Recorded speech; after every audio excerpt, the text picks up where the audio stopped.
Waalaikumsalam warahmatullahi wabarakatuh. Pertama-tama, marilah kita panjatkan puji syukur kehadirat Allah Subhanahu wa taala karena kita dapat berkumpul di tempat ini dengan sehat walafiat. Tak lupa salawat serta salam kita aturkan kepada junjungan Nabi Muhammad sallallahu alaihi wasallam. Pertama, yang terhormat kepada Ibu Yani Sumaryani sebagai guru mata pelajaran PPKN dan teman-teman yang saya cintai.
ada Lucy, silakan. Lucy. Menurut saya AI ini bisa berdampak negatif, tapi bisa juga berdampak positif bagi kita, sesuai dengan bagaimana cara kita menggunakan AI tersebut. Terima kasih, berikan tepuk tangan. Oke, lanjut.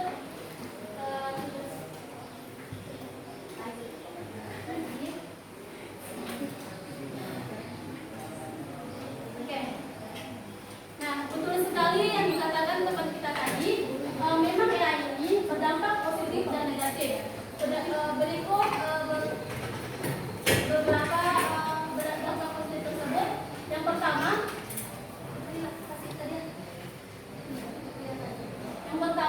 mempercepat proses belajar melalui akses informasi yang mudah dan cepat.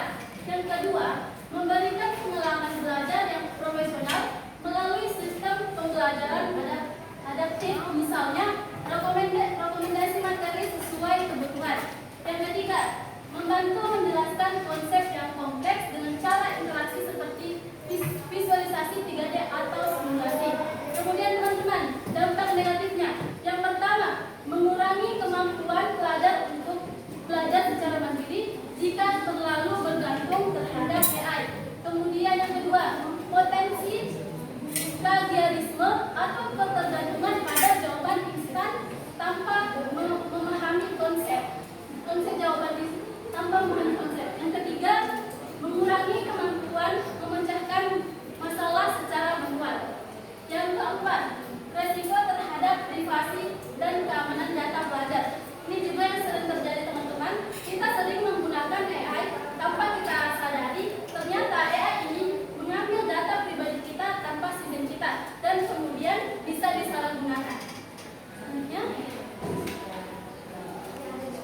Yang kedua, bagaimana ketergantungan pelajar terhadap AI mempengaruhi hasil belajar dan kemampuan berpikir kritis. Hasil belajar, ketergantungan pada AI dapat meningkatkan hasil belajar dalam jangka pendek jika digunakan dengan tepat. Namun, jika pelajar hanya mengandalkan AI untuk menyelesaikan tanpa memahami materi, hasil belajar jangka panjang mungkin menurun. Kemudian, kemampuan berpikir kritis. Ketergantungan yang berlebihan pada AI dapat melemahkan kemampuan berpikir kritis karena pelajar mungkin kurang terdorong untuk menganalisis, mengevaluasi, dan menyelesaikan masalah secara mandiri. Namun, jika AI digunakan untuk memfasilitasi diskusi atau eksplorasi ide, kemampuan berpikir kritis juga dapat meningkat.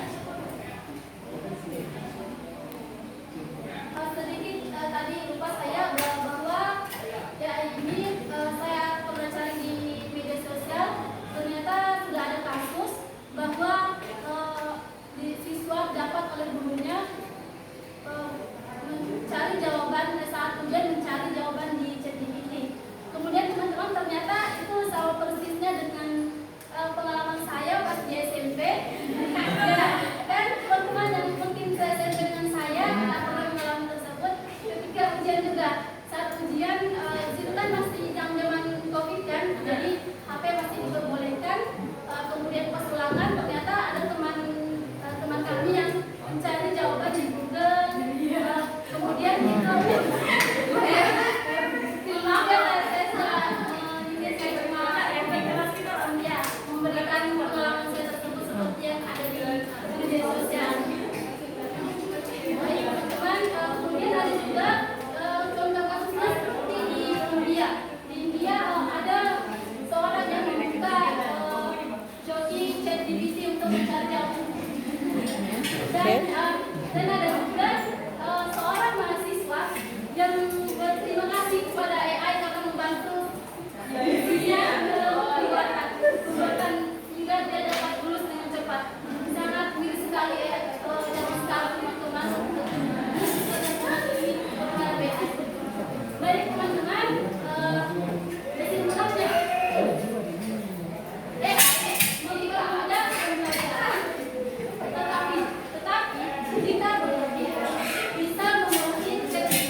Kasih aplaus dulu yang meriah buat Farha, luar biasa. Sehubungan dengan AI yang disampaikan oleh Farha Aliana bilang luar biasa, dan itu memang benar terjadi. Dan bahkan mungkin kalian sendiri adalah pelakunya. Yes, pelakunya. Tetapi di kesimpulan itu sudah sedikit menunjukkan bahwa penggunaan AI bisa mengurangi interaksi sosial, pada intinya itu, dan juga kreativitas dan kemandirian. Itu tidak mampu diberikan oleh AI karena harus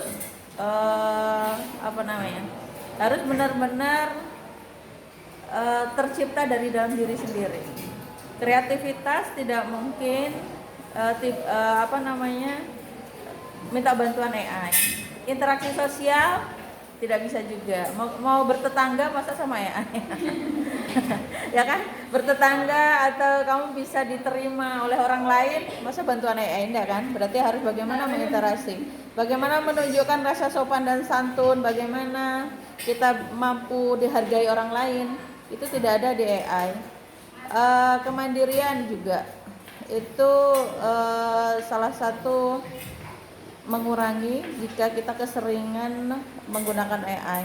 Tetapi ada positifnya. Tadi banyak sekali contoh yang sudah diberikan sehubungan dengan manfaat dari penggunaan AI. Jadi sangat menarik apa yang disampaikan sama Farha. Luar biasa. Dari teman-teman ada yang mau menanggapi? Oke, ada Tiwi. Ya. Ada suatu pernyataan dari seorang dosen namanya itu Profesor Stella, mungkin kalian pernah dengarnya kan? Dia mengatakan bahwa ChatGPT itu sebenarnya bisa jadi soal siapapun yang ingin memberikan suatu materi, ya kan? Contohnya tentang pengertian AI. AI kan kecerdasan buatan. Terus setelah itu saya menyelewengkan pengertiannya menjadi apa? Suatu pernyataan pengertiannya berbeda dari kecerdasan buatan. Saya masukin ke ChatGPT. Nah, itu nanti kalau ada yang membaca pernyataan saya kan itu berarti merupakan suatu kesalahan pengertian kan. Itu menurut kamu tuh seperti apa? Menurut saya itu bagaimana sebenarnya ya ini, maksudnya ini dapat positifnya